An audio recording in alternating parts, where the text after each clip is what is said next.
Afghanistan, das verschollene Echo. Der letzte Walzer in Kabul. Es gibt Orte auf dieser Welt, die mehr als nur eine Geschichte haben. Sie haben eine Seele. Afghanistan war so ein Ort, bevor die Welt nur von Krieg und Staub sprach. Gab es dort eine Zeit, in der die Zukunft wie ein ungeschriebenes Gedicht wirkte, voller Hoffnung, voller Musik, voller Leben. Dies ist die Geschichte einer verlorenen Zeit. Die Geschichte des Echos, das bis heute nachhallt.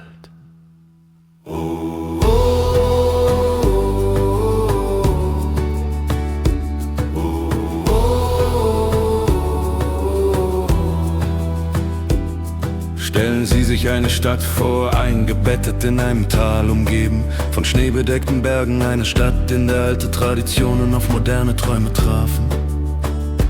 Das war Kabul unter der Herrschaft von König Mohammed Zahir Shah. 40 Jahre Frieden. Auf den Straßen sah man Frauen neben Männern in eleganten und traditioneller Kleidung. Man hörte das Hupen von Autos, das Lachen von Kindern, und aus den Radios dröhnte eine neue, aufregende Musik.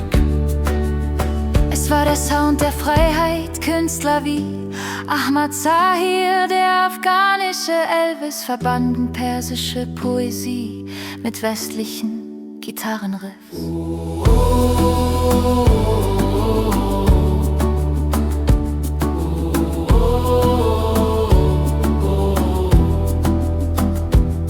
Seine Lieder handelten von Liebe, von Schmerz, von Hoffnung und wurden zum Soundtrack einer ganzen Generation, die an eine bessere Zukunft glaubte.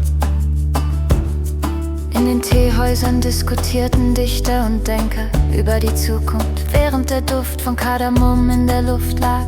An den Universitäten saßen junge Frauen und Männer nebeneinander, lasen verbotene Bücher und träumten von einer Welt ohne Grenzen. Es war eine Zeit des Aufbruchs, ein Frajuja, wunderschöner Tanz am Rande des Abgrunds.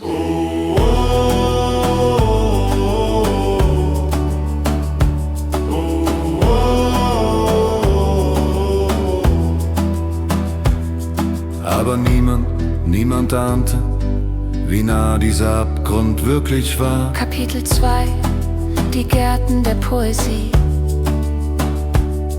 Um Afghanistan zu verstehen, muss man seine Seele spüren. Diese Seele lebt nicht in den Schlagzeilen, sondern in den Versen seiner Dichter wie Rumi, der von einer Liebe sang, die alle Grenzen sprengt. Sie lebt in der Kunst der Kalligraphie, wo jeder Pinselstrich ein Gebet ist. Sie schmeckt nach Kabuli Pulau, dem königlichen Reisgericht mit Lamm, Karotten und Rosinen. Ein Geschmack, der Geschichten von Karawanen auf der Seidenstraße erzählt.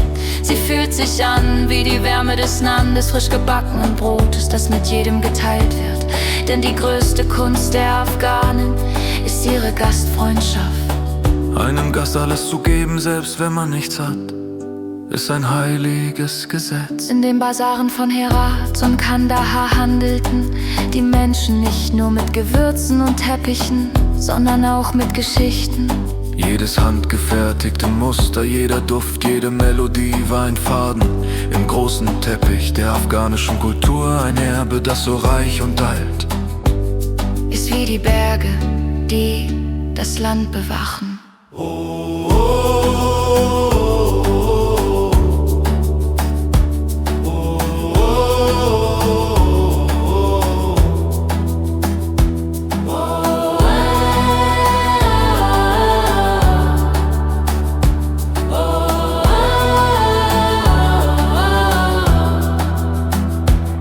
Kapitel 3: Das Flüstern der Spione.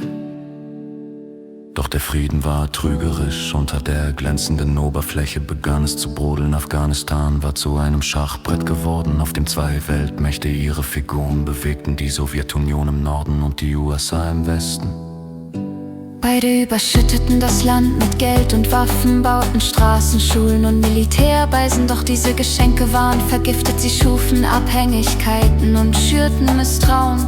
In den Palästen und Ministerien wurde geflüstert, Agenten tauschten Geheimnisse aus. Kommunistische Ideologen gewannen an Einfluss an den Universitäten, während konservative Geistliche auf dem Land gegen die modernen Reformen des Königs predigten. König Zair Schah versuchte sein Land auf einem schmalen Grat der Neutralität zu balancieren. Er tanzte mit Moskau und flirtete mit Washington, doch er unterschätzte die Gier der Mächte und den Ehrgeiz in seiner eigenen Familie. Die Saat des Verrats war gesät und niemand hörte sie wachsen.